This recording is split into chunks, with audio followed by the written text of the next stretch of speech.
जो ये यात्रा आप कर रहे हैं, इससे किसानों को कितना फायदा होगा? किसानों के बड़े मुद्दे क्या हैं? क्योंकि जब हम भी यात्रा के दौरान थे तो किसानों ने कहा कि जो हमें उचित मूल्य मिलना चाहिए वो नहीं मिला, जो मोदी जी ने वादा किया था वो पूरा नहीं हुआ।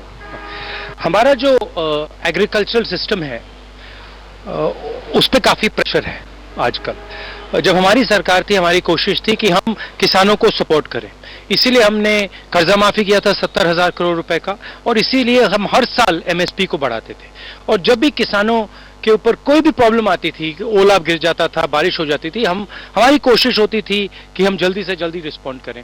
महाराष्ट्र में प्रॉब्लम आई थी सूखे की, उस पर हमने एकदम रिस्पॉन्स किया था। मोदी जी का इस पे फोकस नहीं है। मोदी जी ने वायदे तो किए थे जब वो आए, एमएसपी का वायदा किया था, कहा था 50% बढ़ाएंगे, और किसानों के बारे में काफी कहा था।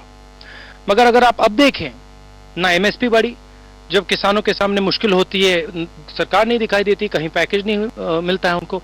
और सबसे जरूरी बात हमारे लिए लैंड एक्विजिशन बिल की थी, जहां शायद उनकी नीयत दिखाई थी। चुनाव से पहले उनके सब नेताओं ने कहा कि लैंड एक्विजिशन बिल का हम समर्थन करते हैं। पार्लियामेंट में उन्होंने हाथ ऐसे थपथपाए, मगर जैसे वो चुनाव जीते उन्होंने लैंड एक्विजिशन बिल को बदलने की कोशिश की। 3 चीजें बदलने की कोशिश की। पहली बात, उन्होंने कहा किसान से पूछना ही नहीं चाहिए, जब उसकी जमीन जाए उससे पूछा ना जाए। दूसरी बात उन्होंने कही कि अगर जमीन चले जाए, हमारा कहना था कि अगर उस पर 5 साल में कुछ काम नहीं हुआ, अगर एक भी ईंट नहीं रखी गई, तो जमीन वापस किसान को मिल जानी चाहिए। मोदी जी ने कहा नहीं, अगर जमीन गई तो जमीन गई। और तीसरी बात सोशल ऑडिट की थी। मगर नियत ये थी कि वो किसान से जमीन लेना चाहते थे और अपने बड़े बड़े 2-3 उद्योगपतियों मित्रों को देना चाहते थे। ये उनका शायद वायदा था उनके सपोर्ट बेस को। तो वहां हमने उनको रोका, और जबरदस्त तरीके से रोका। 2 दिन पहले एक यूथ कांग्रेस फंक्शन में आपने उंगली दिखा के कहा कि मुझे मोदी जी से इतना सा भी डर नहीं लगता है। अगर आपसे कहूं कि दिल पे हाथ रख के कहिए, 100 में से कितने नंबर देंगे मोदी सरकार को? तो कितने नंबर देंगे? क्योंकि मोदी सरकार कहती है हमने ये काम किया, हम स्वच्छता अभियान लेके आए, हम ये अभियान लेके आए। राहुल गांधी अगर नंबर देंगे 100 में से, तो कितने देंगे मोदी सरकार? नहीं, देखिए, राहुल गांधी का काम मोदी सरकार को नंबर देने का नहीं है।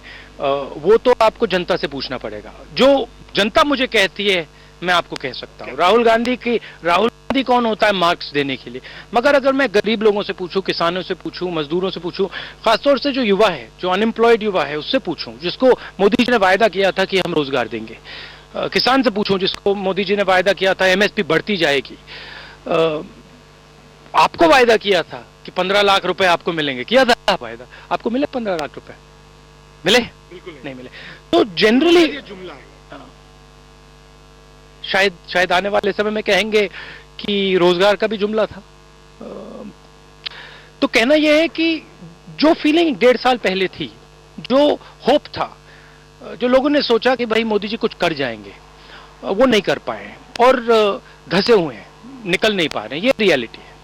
उत्तर प्रदेश से आप आते हैं, उत्तर प्रदेश से बहुत सारी भावनाएं भी आपकी जुड़ी हैं। आज जो यात्रा आपने करी है, माना जाए ये मिशन यूपी की शुरुआत है, यहां से उत्तर प्रदेश को आप लेकर आगे जाए। ये यात्रा मैंने अलग अलग प्रदेशों में की है। मेरी सोच है कि अगर मैं किसानों के बीच जाऊं और इस इशू को उठाऊं, तो इससे सरकार पे थोड़ा दबाव पड़ेगा। यही तरीका हमने बाकी स्टेट्स में भी किया है। तो चुनाव तो अभी यूपी में बहुत दूर है, मगर मेरी कोशिश है कि सरकार को ये मालूम होना चाहिए कि यहाँ पे अगर किसानों को दबाया जा रहा है, किसानों की मदद नहीं की जा रही है, तो आप लोग उठाएंगे। और इसलिए मैं यहाँ आया हूँ कि ये मीडिया पे उठे, लोगों को पता लगे कि किसान जो हमें भोजन देता है, जो हमारे लिए रोज लड़ता है, उसकी क्या हालत है।